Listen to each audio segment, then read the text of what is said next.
Salut à tous et à tous, c'est Comics Force, j'espère que vous allez bien. Pour ma part, ça va très bien. Aujourd'hui, on se retrouve pour une vidéo pile à lire. Je vais vous montrer tout ce que j'ai à lire sur ma pile de lecture pour l'hiver, on va dire 2024 et début 2025 aussi. On va commencer directement, ça va se faire en... Alors là, il y a un meuble, enfin une étagère de 4 cases entières. Ensuite, on a encore deux trois cases par-ci par-là, donc il y a quand même pas mal de choses. Vous allez voir que j'ai accumulé pas mal de retard, comme sûrement beaucoup d'entre vous.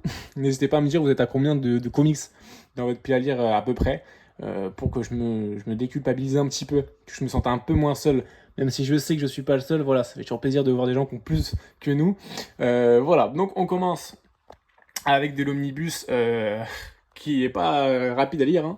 Le New Avengers de Brian Michael Bendis avec Finch et un tas d'artistes. Donc c'est le premier omnibus qui était sorti. Lui personnellement j'avais attendu longtemps parce que déjà c'est un gros pavé, et j'avais attendu notamment parce que moi les omnibus en plusieurs parties, voilà, j'attendais que le deuxième sorte ou soit pas très loin de sortir. Là il est sorti, je vais pouvoir me lire lui, et ensuite si j'aime vraiment à la fin de tout mon marathon pour tout lire, pour tout rattraper ma palle, bah, je m'achèterai le deuxième omnibus. Uncanny X-Force, lui, j'ai craqué parce que j'adore X-Force déjà, comme X-Force évidemment. Remender au Peña, j'adore le style graphique à l'intérieur. X-Force, ça m'intéressait beaucoup. C'est pas si gros que ça doit être à peu près à 80 euros, donc on doit être sur du 800-900 pages. Et surtout, voilà, c'est un volume simple, c'est que un omnibus à lire, enfin que, c'est déjà pas mal. Mais voilà, c'est un tome simple, on va dire, si on peut dire ça comme ça. Le Miles Morales Spider-Man de Bendis et de Piketty, lui, c'est le deuxième omnibus, sauf que moi, vous savez que le premier, je l'avais déjà sous le format Next Gen. Du coup, j'ai juste lu à lire, en fait. C'est la deuxième partie que j'aime lire parce que franchement, ça fait... Je l'ai lu il n'y a pas très longtemps, les deux, je les ai lu il n'y a pas très longtemps. Et c'est vraiment des runs que j'ai envie de me lire et de me finir. Là, on est sur du Wolverine, les Marvel Deluxe, que je vous ai présenté en achat il n'y a pas longtemps non plus. Donc le Wolverine sous l'ère de Krakoa, donc de Benjamin Percy et du Andy Kubert notamment. Donc là, j'ai les deux premiers Deluxe. Le 3, il est sorti. Non, il n'est pas encore sorti le 3, il sort en fin décembre ou début janvier, si je dis pas de bêtises. Donc c'est deux Deluxe qui vont se faire assez rapidement, je pense. Bon, là, il y a une Switch. Ensuite, on passe à côté, on a un peu plus d'indé, quoique. Alors, on a là, dans le petit coin, vous voyez, c'est des petits kiosques que j'avais vraiment bien appréciés à l'époque, les Mighty Marvel, qui étaient en fait l'équivalent, à l'époque ils ont sorti les épiques, les intégrales, que des doublons, et là c'était un peu le même délire, je trouve que c'est un format kiosque, un petit format. J'aimais vraiment bien le principe, mais ils en ont fait 3, et ils ont arrêté, parce que Marvel, parce que Panini. Ensuite, le Full Circle. Alors lui, c'est spécial. Pourquoi? Parce que bon, c'est, vous voyez, un peu en mode artiste, en mode grand format. C'est un graphic novel en fait. C'est le format graphic novel de chez Marvel sur les Fantastic Four. J'attendais d'avoir lu plus des Fantastic Four avant, pour pas l'avoir en premier tome, parce que c'est du Alex Ross. Vous savez que c'est pas mon auteur préféré, j'ai un peu de mal graphiquement avec lui, mais j'avais une très bonne offre sur les Amazon Italie et tout, je l'ai vu même pas pour je crois 6 ou 8 euros, donc je me suis dit pourquoi pas aller. Ça reste beau graphiquement, c'est un truc qui se lit hyper rapidement à mon avis, parce qu'il y a quasiment pas de bulles, il y a quasiment pas de dialogue, donc je pense que ça se lit super vite. Donc j'aime lire ça. En tout cas, c'est un beau format avec cette cover un peu papier canson à avoir. Ensuite, Toomey Urban, ça c'est des lectures qui vont se faire au fur et à mesure parce que quel plaisir ce format. Un petit Monkey Dragon. Quel plaisir ce format. Le Seven to Eternity, j'allais dire tome 1, non, c'est un tome unique. Lui que je vais me faire vraiment, donc c'est Rick Remender aussi. Celui qui est aussi sur les Uncanny X-Force. Gideon Fall, que j'ai présenté il y a pas longtemps. Le dernier festin de Ruben aussi, que j'ai présenté en même temps que Gideon Fall, c'est mon dernier achat comics. Là, les 4 premiers tomes des Tortues Ninja, la réédition en format deluxe, je sais pas comment ils appellent ça, format ultimate quoi. Format, vous savez, avec leur cover souple, mi-rigide, mi-souple. Moi j'adore. J'ai lu. Alors là, c'est pas le même ordre de publication qu'on avait à l'époque avec les formats durs. À l'époque, moi j'avais lu le mini omnibus tome 0 plus le tome 1, donc c'est en fait l'équivalent du tome 1 et 2, mais dedans il y a aussi d'autres choses, d'autres tie-ins qu'on n'avait pas eu. Donc du coup c'est assez compliqué, mais en gros voilà, j'attendais d'en avoir 4-5 pour les lire. Là j'ai m'y mettre. Le 8 Billions Genius Paris, j'ai acheté il n'y a pas super longtemps. C'est un titre qui m'intéresse vraiment, un titre indé de chez Panini. C'est le seul que j'ai d'ailleurs. Parce que l'histoire, vraiment, je la trouvais plutôt cool. Ça, c'est des tomes qu'on m'a offert que je vais sûrement pas lire. Bah ça, c'était dans un truc, c'est un bimestriel de Batman Infinite. Je l'offrirai dans une commande quand je ferai une vente. Là, ça, c'est un Ben Reilly Amazing Spider-Man. Pareil, je vais pas le dire parce que je suis pas du tout dans cette continuité-là. Ensuite, on a du Fantastic Four, Histoire d'une vie. J'avais adoré celui de Spider-Man. Et justement, avant de le lire, je savais qu'il fallait un petit peu de lore pour mieux connaître les personnages. Donc j'ai lu du coup depuis le run de Mark Waid, le run de Hickman. Donc je connais plus les personnages maintenant. Donc je vais pouvoir me lire ça. Et je pense un peu plus apprécier la lecture que si je l'avais lu en tant que néophyte. Parce que je trouve que le concept de l'histoire d'une vie est super cool. Là c'est pareil, c'est un cadeau, donc je vais me lire quand même lui parce que lui il m'intéresse un petit peu. C'est les projets Marvel, donc la naissance des super-héros, c'est un must-have. Donc lui je vais me le lire, à voir. Est-ce que je vais kiffer, je sais pas. Et sûrement le revendre parce que je pense pas que ce soit un classique. Ça c'est un classique de la chaîne par contre. À chaque vidéo comics c'est là. Chaque vidéo collection ou achat. Alors, Captain Marvel, la Captain Marvel, c'est un truc des printemps des comics que j'ai depuis tellement longtemps. Mais que je garde parce que je veux le lire. Et je veux le lire. Je sais que ça peut être vraiment pas mal. Je sais qu'il a bonne presse ce titre. Puis c'était quoi, 4,99 €? Évidemment que je vais le lire. Mais voilà, je vais essayer de me le lire pour au moins 2024. Parce que ça fait genre peut-être 4-5 ans qu'il est là. Même lui, je pense qu'il en a marre. Ensuite, on passe en dessous avec. Alors, là, on n'est pas plus sur du DC, j'allais rien dire. On a là des petits single issues de.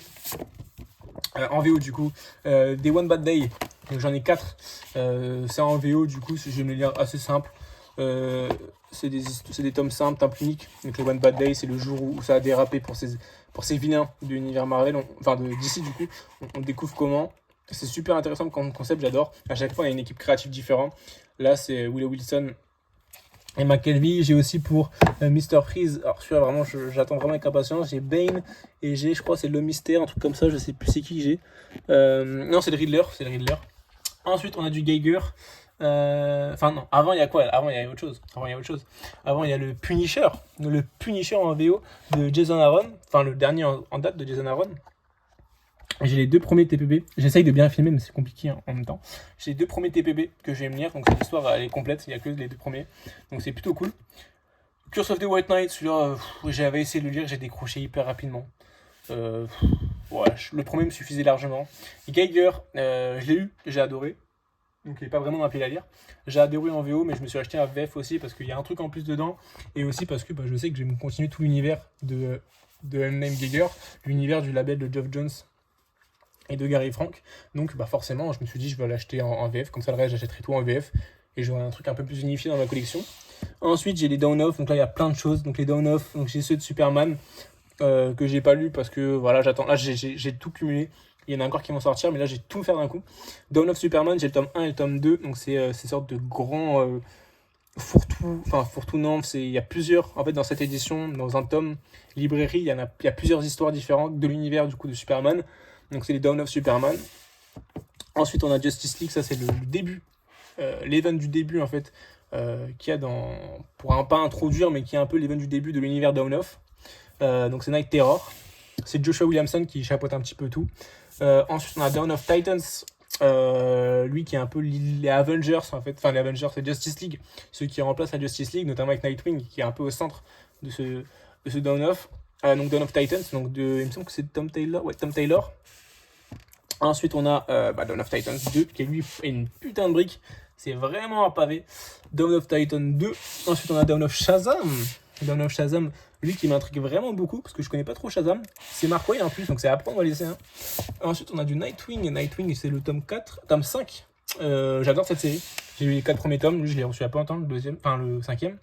Ensuite là on a du Daredevil, on a les Deluxe de Bendis. Donc là c'est le tome 2, le tome 3 et le tome 4. Le tome 1 est dans ma pile à lire, donc forcément je peux pas vous le présenter, mais voilà, donc le tome 1 dans ma pile à lire. Pour l'instant le tome 1 j'accroche vraiment beaucoup, je kiffe vraiment. Alors est-ce que c'est parce que j'ai pas lu Daredevil d'avant? Peut-être, parce que j'ai pas tous ceux de Mark Waid, j'ai pas ceux de Frank Miller, j'ai pas encore lu en fait, j'ai commencé par celui de Bendis. Et franchement je kiffe, donc est-ce que c'est pour ça, je sais pas, mais en tout cas je trouve que c'est un bon run, enfin au début pour l'instant. Ensuite on a du Batman Superman World Finest, je sais que ça, je les avais d'occasion, j'ai foncé dessus, je sais que c'est très très bien. Là il y a au moins 4 tomes il me semble, peut-être 5, je sais pas. Faudrait que je les rattrape, mais au moins j'ai mis un des 2 premiers. Et pour finir avec les deux. Non, on a encore, je suis un ouf. Il y a Dawn of JSA. On a les 2 premiers tomes. Le deuxième que j'ai reçu là, justement, le mois dernier. De Geoff Jones. Donc celui-là, j'attends vraiment aussi beaucoup parce que Geoff Jones, j'adore. Tout à droite, là, c'est que ma VO. Hein. C'est la VO à lire. Enfin, pas que à lire. Ce qui est au-dessus, là, la première partie, c'est pas du tout à lire. C'est un peu le bordel. C'est pas du tout à lire la première partie. C'est des trucs qui sont en train d'être revendus et tout. Et ensuite, en bas, j'ai pas mal de petits tissus à lire, mais c'est des trucs complets. Donc ça va être assez rapide à lire, honnêtement. Moi, la VO, je peux m'en claquer en une soirée. J'allais dire une dizaine d'issues, en fait. Donc vraiment, c'est très rapide à lire. Même si comme ça paraît un peu fourre-tout et un peu bordélique. Enfin, c'est fourre-tout et bordélique, mais c'est pas si gros que ça, en fait, en termes de quantité. Je pense que je lis ça plus vite qu'un omnibus, par exemple, de New Avengers. Voilà, pour vous montrer. Ensuite, dans l'objet, je vous ai dit Batman Dynamic Duo, Batman Robin Dynamic Duo, celui-là aussi. Et j'attends vraiment beaucoup de ça. Valérie Infinite, parce que vraiment, c'est un truc qui avait de grosses promesses, avec Joshua Williamson aussi. Graphiquement, je trouve ça magnifique et j'espère vraiment que le scénario va suivre, même si je pense que c'est un truc un peu plus d'action, comme le dit Dynamic Duo, quoi. Et ensuite, Dawn of Green Arrow et Black Canary, le dernier Dawn of, qui se conclura en 2 tomes en France, même si aux US, c'est pas fini. En France, ça se conclura en 2 tomes, sûrement à cause du manque de vente. Donc voilà pour la première partie. Et pour la deuxième et dernière partie, on se retrouve avec tout simplement, tout bêtement, les softcovers Marvel Comics. Donc c'est la 2e édition. J'ai, comme vous voyez, c'est celle-là en fait. J'ai les 10 premiers. Voilà. J'ai les 10 premiers, en fait, j'ai quelqu'un qui les lit. Et quand il les a achetés, il les a lus, il me les revend. Parce qu'il les garde pas, lui, il les lit en mode vraiment. Comme à l'ancienne, en fait, lui, il les lit vraiment en kiosque à l'ancienne. Et je le lis, il va pas les jeter du coup, parce que ça coûte quand même 16 balles. Mais il me les revend. Donc je les touche moins cher déjà. Premièrement, je les touche vraiment moins cher. Je les paye jamais 16 euros. Je les paye 10 euros ou à peine moins. Donc voilà, j'ai les 10 premiers. Donc dedans, il y a pas mal d'issues. Il y a le Avengers, il y a le Spider-Man, il y a il y a l'Immortal Thor, il y a du Tony Stark, du Iron Man. Il y a d'autres aussi séries à côté Avengers, il y a du Timeless aussi. Enfin, il y a pas mal de trucs dedans, honnêtement. Spider-Man, je suis pas trop, mais bon, j'ai rattrapé les wagons avec. Et la série Avengers, moi, qui m'intéresse beaucoup, celle de McKay. De Thor aussi, elle m'intéresse beaucoup, parce que je l'ai aussi en VO. Mais du coup, j'ai cessé l'achat VO pour me les prendre en VF. Ensuite, j'ai évidemment le Ultimate Universe tome 1. Parce que pareil, moi j'adore vraiment softcover. Là, j'ai replongé dans les softcovers. J'ai commencé avec les kiosques et franchement, c'était mon format préféré de tous les temps. Parce que j'ai adoré cette petite dose mensuelle ou bimestrielle. Mais là, voilà, le fait de replonger dans les softcovers, je kiffe vraiment, vraiment. Je trouve que c'est tellement agréable d'avoir une petite dose un peu de Marvel, d'actu Marvel en tout cas. Parce que je ne prends plus d'actu Marvel littéralement. Mais ça, c'est la petite dose qu'il me faut. Donc c'est vraiment cool. Bon, à côté, c'est des jeux PS5, aucun rapport. Et ensuite, donc là, je vous montre un peu. Hop, hop, hop. Et ensuite, on est là avec les Marvel Ultimates. Les Marvel Ultimates, non, du tout. Là, c'est du Ultimates et du souvent de l'univers Ultimate. La première édition. Le premier univers Ultimate. Mais c'est sous format Marvel Pocket. Donc avec du coup les Ultimate Spider-Man. Donc j'ai les 4 premiers volumes. Les Ultimates, là, j'ai les 3. Enfin, les 3 qui sont complets. Qui sont en 3 tomes, donc du coup je vais pouvoir tout me lire et me lire tous les Ultimates d'un coup de Miller et Hitch, donc ça c'est vraiment cool. Et pour finir, on a pareil, Astonishing X-Men, le tome 1 et le tome 2, et ça se finit en 2 tomes, donc j'ai tout de l'Astonishing X-Men de Josh Whedon, donc ça c'est vraiment super cool. Et bon, hop, si vous voulez un peu de lecture aussi manga en dessous, j'ai du Vagabond qui m'attend. Mais voilà pour du coup cette petite étagère et du coup la fin de ma grande pile à lire. De comics de l'hiver 2024, début 2025. Je sais pas, j'ai combien de titres. Je dois en avoir une cinquantaine. Peut-être un petit peu moins. Quoique, non, je dois en avoir 50, je pense. Pas très loin de 50. C'est. Si on enlève la VO, évidemment. Ouais, entre 30 et 50, c'est quand même beaucoup. Donc, j'ai avoir du gros boulot pendant l'hiver 2024. Mais au moins ça vous fera beaucoup de vidéos, c'est ce qu'il faut penser. Voilà, merci à vous en tout cas d'avoir regardé la vidéo jusqu'à la fin. Je vous souhaite des bonnes lectures. N'hésitez pas à me dire par contre, comme je vous l'ai dit, le nombre de comics que vous avez dans votre pile à lire. Pour voilà, me déculpabiliser comme je vous l'ai dit. Sur ce, je vous souhaite une bonne journée ou une très bonne soirée, mais surtout de très très bonnes lectures. Salut tout le monde!